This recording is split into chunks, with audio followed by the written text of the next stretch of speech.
నిరుద్యోగ భృతి 3000 ఇస్తామని చెప్పి మోసం చేసి అధికారంలోకి వచ్చాక ఈరోజు మీరు చూస్తే ఏ విధంగా వాళ్ళందరికీ కాంట్రాక్ట్ ఉద్యోగాలు కానీ అలాగే అవుట్సోర్సింగ్ ఉద్యోగాల్ని ఎలా తీసేస్తున్నారో ఉన్న వాళ్ళని వాలంటీర్స్ని ఎలా తీసేశారో మనం చూస్తున్నాం.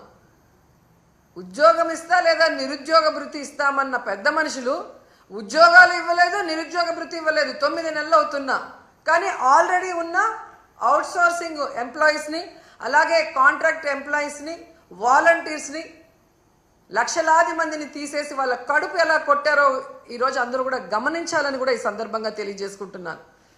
ముఖ్యంగా ఉద్యోగస్తులు చంద్రబాబు నాయుడు వస్తే ఏదో చేసేస్తాడు అని దేవుడు లాంటి జగనన్నని ఈరోజు ఓడించడానికి కంకణం కట్టుకున్నారే. మరి 9 నెలలు అవుతుంది, ఈరోజు మీకు డిఏ లేదు, ఐఆర్ లేదు, కనీసం పిఆర్సీ కూడా లేదు.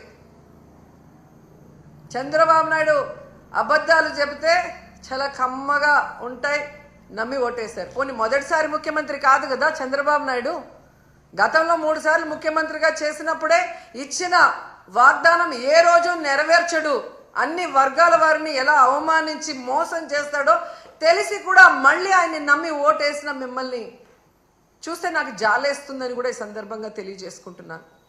ఎందుకంటే ఏదైనా చేయగలిగితే అది జగనన్న చేస్తాడు, జగనన్న చేయలేకపోతే ఏ ముఖ్యమంత్రి చేయలేడు అని అనేక ప్రెస్ మీట్లో నేను చెప్పడం జరిగింది.